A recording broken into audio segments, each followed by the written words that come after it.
Bah alors, moi, la première chose que j'aimerais savoir, c'est est-ce que la jalousie est ou peut être une pathologie? Ça peut être une pathologie.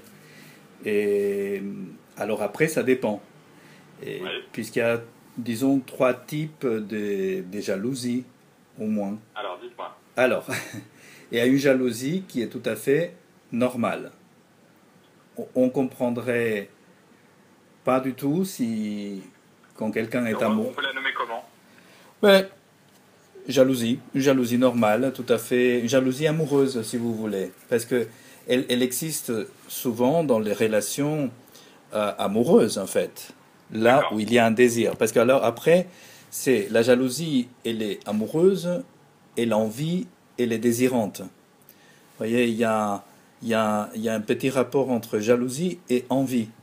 Alors, attendez. La jalousie La jalousie, est amoureuse, oui, alors que l'envie est désirante.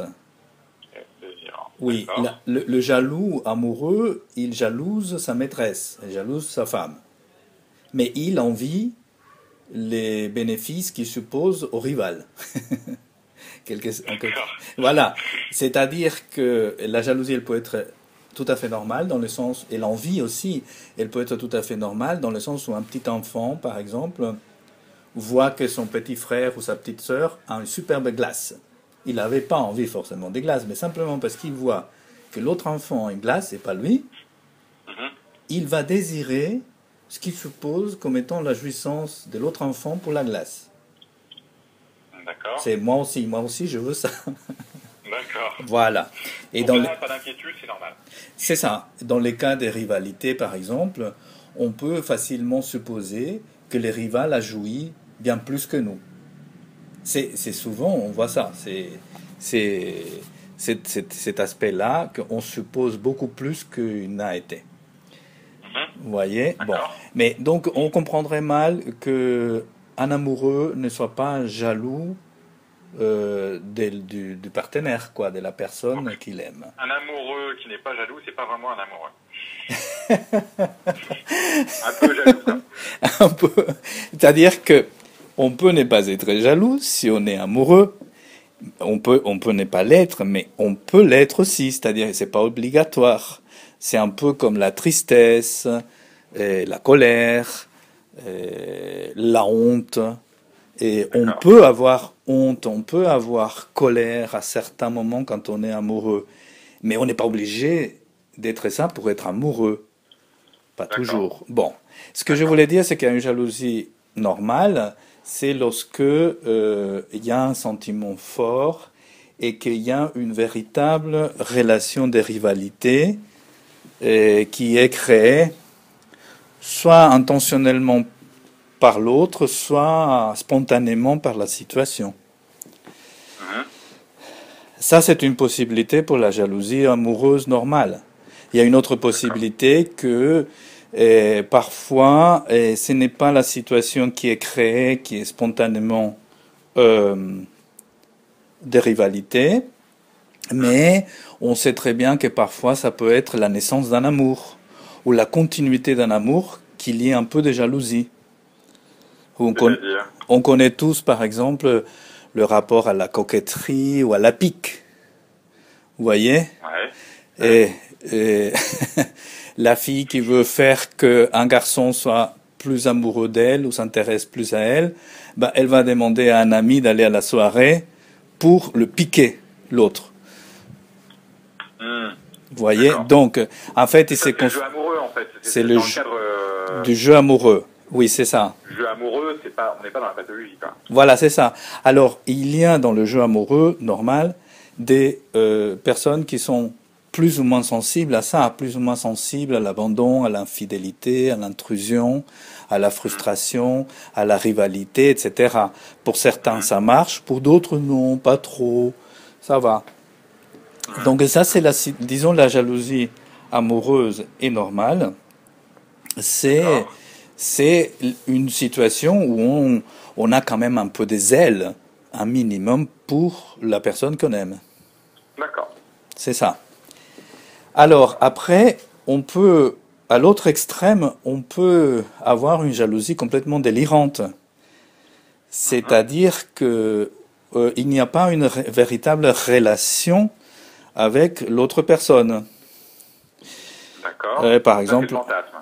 oui, par exemple, une femme qui entend à la télé ou sur Internet un grand acteur de cinéma qui fait des discours et elle pense que ces discours viennent pour elle, sont codés pour elle. C'est un délire, évidemment. Et là-dedans, cet acteur-là peut sortir avec d'autres femmes et elle peut être jalouse à ces moments-là de ces autres femmes. Et bon, ça c'est une jalousie qui peut exister indépendamment, ce que je veux dire, indépendamment d'une relation concrète de rivalité. Donc il n'y a pas de relation, il y a une relation fantasmée. Il y a une relation, oui, plus que fantasmée, délirante, complètement construite par le sujet lui-même. En revanche, il y a entre les deux, entre la jalousie normale et la jalousie délirante, Pathologique. oui, une jalousie qui n'est pas délirante, mais qui est quand même pathologique. Alors, soit qu'il n'y a aucune relation de rivalité qui pourrait justifier les sentiments de jalousie, soit qu'il y ait quand même une, mais que ça dépasse le sujet. Parce qu'il peut y avoir une coïncidence, hein. Vous pouvez me répéter ça? Oui, là, entre les deux, c'est une jalousie qui est un peu envahissante, en fait. C'est-à-dire que soit il n'y a aucune relation de rivalité, puisqu'on a dit que dans la normale, il y a une situation de rivalité qui est créée, n'est-ce pas? Oui. Alors là, dans celle qui est pathologique, mais qui n'est pas délirante, et qui est, disons, plutôt névrotique, il y a une jalousie, il y a une situation, il peut ne pas y avoir une situation de rivalité donnée, n'est-ce pas, qui pourrait justifier que la personne soit donc jalouse. Oui. Et ça se manifeste comment alors?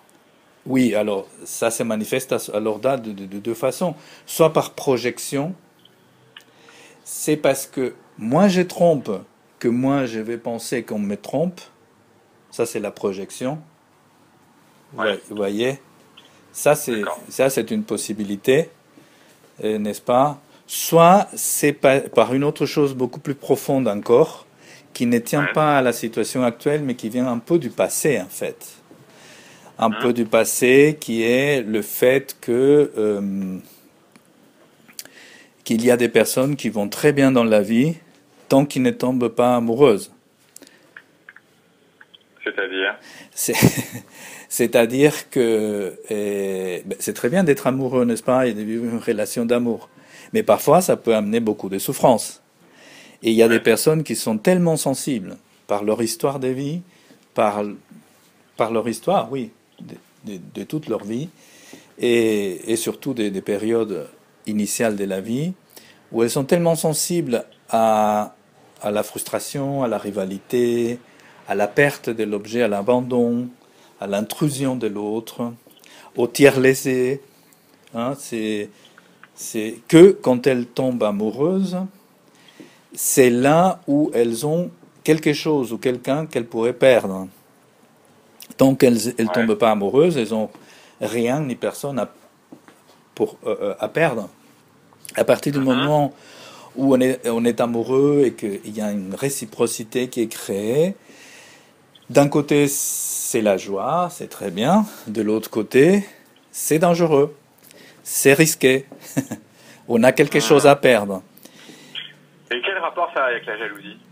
Mais c'est ça, c'est que la jalousie, c'est qu'à ces moments-là, comme on risque de perdre l'autre, et déjà on va se méfier de tous les faits et gestes que l'autre peut commettre pour ne pas le laisser dériver, pour ne pas le laisser sortir, disons, d'une enceinte qu'on essaie... On l'emprisonne en fait.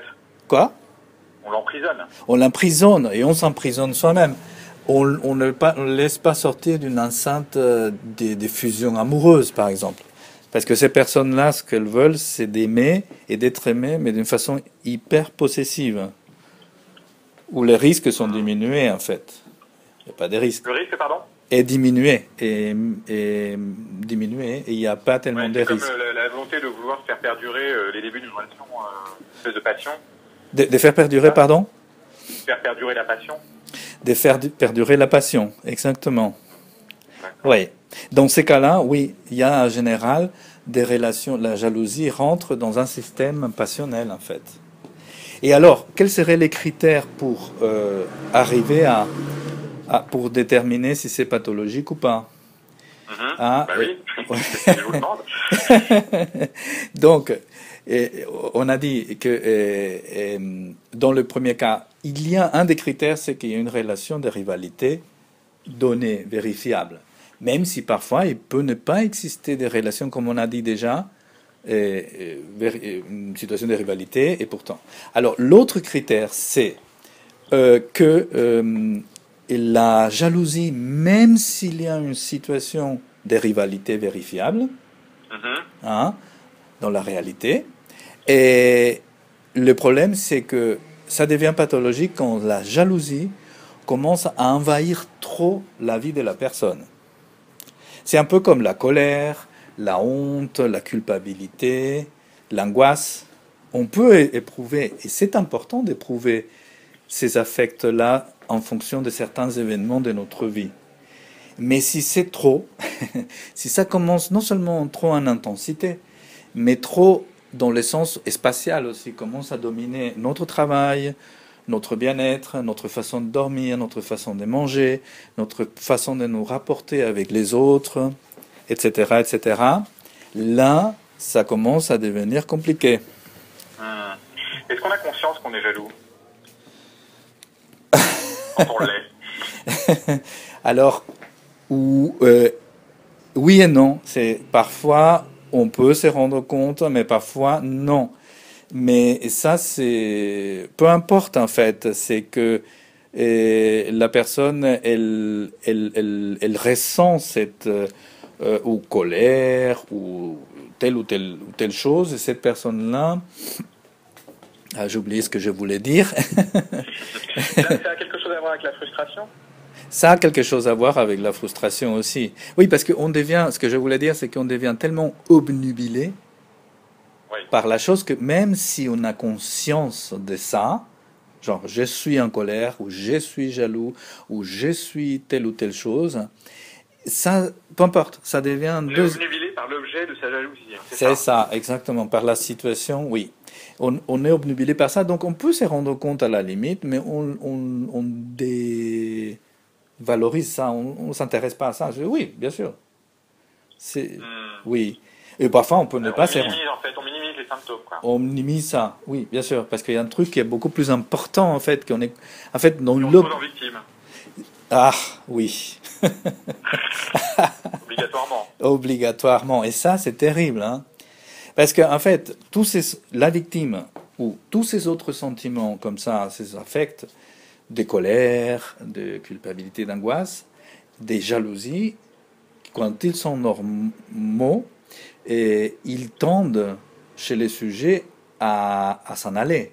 C'est-à-dire le sujet, il fait tout pour ne plus ressentir ça. Hein, normalement, quand on a Hein? honte, culpabilité, angoisse, tristesse, colère, jalousie, Donc, oui, on c'est tente. l'idée, en fait, que si on commence à se sentir persécuté, que la jalousie commence à céder le pas à un symptôme de persécution, on est vraiment dans le pathologique, là. Si on est quoi, pardon, Persécuté, dans le sens, la oui, persécution. oui, bien sûr, bien sûr, bien sûr, oui, oui, oui, En fait, la paranoïa, la persécution oui, vont de pair avec la jalousie, c'est presque le prolongement. oui, sauf que c'est une jalousie délirante, comme on a dit tout à l'heure. D'accord. C'est une jalousie délirante où là, déjà, d'un côté, il n'y a pas de relations vraiment établies, réelles, qui pourraient justifier cet affect. Et d'autre part, ça envahit complètement le sujet, la vie du sujet. Voilà les deux critères. Et troisième critère pour la délirante, c'est qu'on construit à ces moments-là un délire d'interprétation à thématique persécutive D'accord. dans ces cas-là. Et D'accord. Oui, et donc ce que je voulais dire, c'est que tous ces sentiments-là peuvent être normaux dans le sens où, quand ils sont dans la normalité, disons s'il y en a une des normalités,